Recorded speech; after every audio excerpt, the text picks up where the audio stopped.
dan tidak melihat Yesus. Banyak orang Kristen sering masuk gereja tapi buta. Betul. Tiap minggu masuk gereja, rajin loh tapi buta. Kenapa buta? Tidak pernah lihat Yesus dan tidak pernah tahu kebenaran. Ini sama saudaraku. Ini sampel aja orang buta benaran, tapi sebenarnya orang yang duduk di gereja banyak juga yang buta, nggak tahu kebenaran, nggak ngerti, bahkan nggak kenal dengan Tuhan Yesus.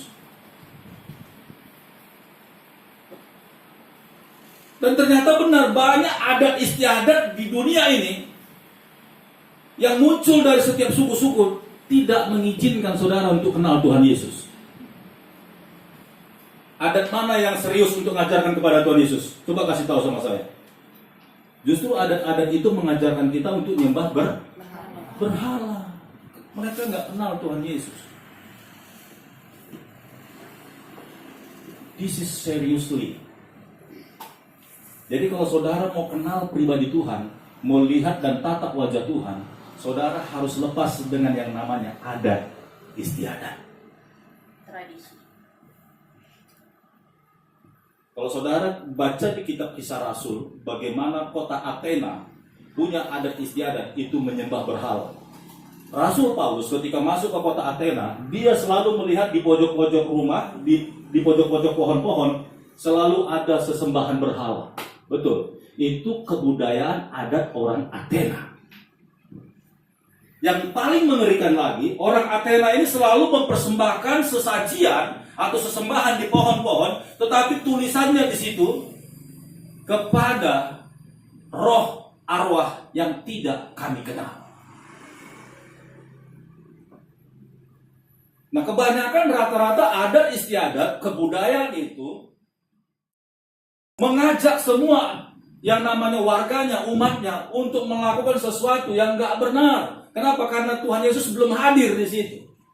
Itu sebabnya ketika orang buta ini dibawa orang kepada Tuhan Yesus, Yesus tahu penyebabnya ini bukan karena sesuatu yang sepele, tetapi karena rutinitas, kebiasaan yang dimunculkan oleh adat istiadat, yaitu di kampung itu sendiri. Saya dulu pernah pelayanan di Nias, saudara. Ada orang Nias di sini? Nias itu seram sekali, saudaraku. Orang asing kalau masuk di situ, makanya ketika kita mau pelayanan penginjilan di sana, sebelum kita masuk ke tempat yang lebih dalam, itu namanya Teluk Dalam ya, lebih dalam, Teluk Dalam lagi namanya. Itu kita minta didampingi sama pendeta di sana. Dia ada di kota Stoli-Toli di pinggir laut itu. Kita di rumahnya dulu tinggal di pastorinya. Lalu sebelum kita berangkat ke dalam penginjilan, itu kita didoakan, saudara. Doanya apa? Rata-rata orang biasa itu doanya pendeta-pendeta saya dengar. Ada satu kata ini yang dia ucapkan. Tuhan Yesus, berkati hamba-hambamu ini Tuhan. Jauhkan mereka dari mati tiba-tiba. Mantap nggak itu? Rata-rata orang Nias itu kalau doa lagi pelayanan, mati tiba-tiba. Ternyata memang benar. Banyak hamba-hamba Tuhan pelayanan tanpa ada yang namanya koordinasi dari tempat itu. Dan dia tidak mengerti sistem roh teritorial yang ada di Nias itu. Nggak pulang dengan selamat, saudara, mati. Kenapa? Karena lawan kita di sana bukan darah dan daging, tapi penguasa-penguasa di udara. Jadi ketika kita pelayanan baik di gereja itu pun banyak dukun, saudaraku, orang-orang buta, nggak kenal kebenaran. Ketika saudara khotbah, jangan coba-coba khotbah di tengah-tengah mereka. Memang ketika kita baca firman Tuhan, Tuhan lindungi. Tapi kalau kita tidak mengerti, itu serangan mereka. Saudara lihat mereka itu seperti melepaskan anak panah itu ada lebih dari 10 orang itu kumpul di situ. Wih, seram nggak? Seram.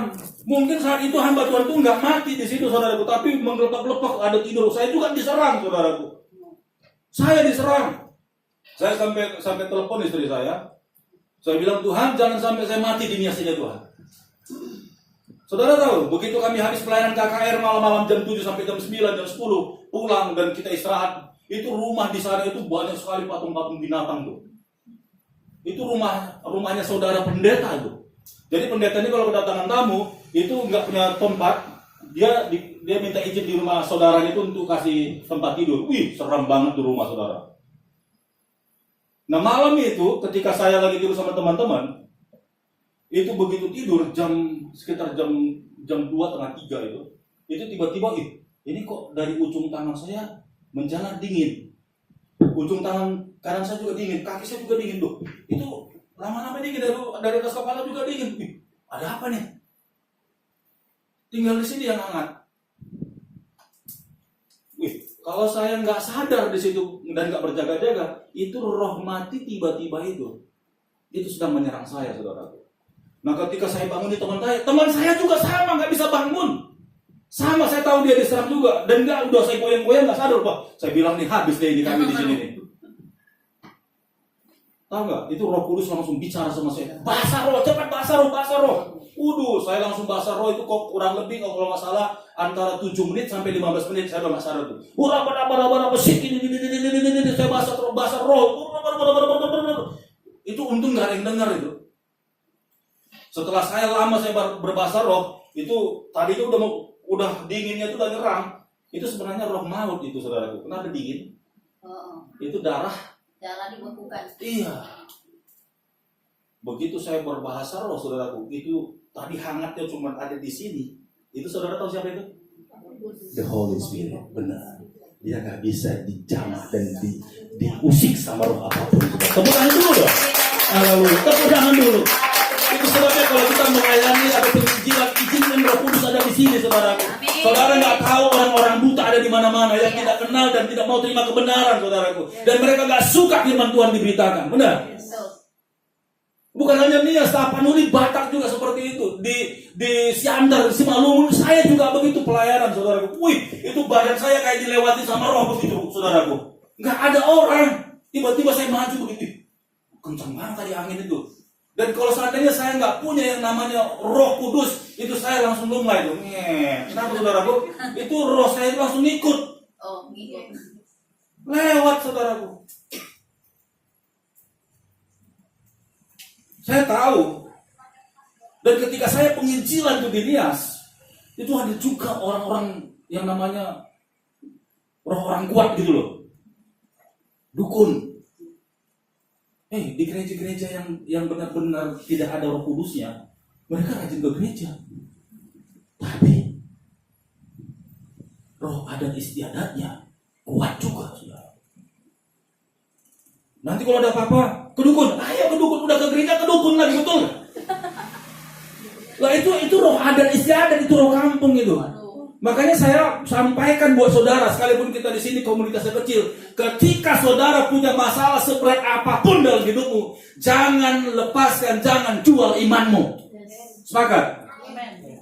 Sekalipun di kampungmu ada istiadatmu, bahkan sukumu bilang ini biasanya akan sembuh kalau kau cuci muka di kuburan.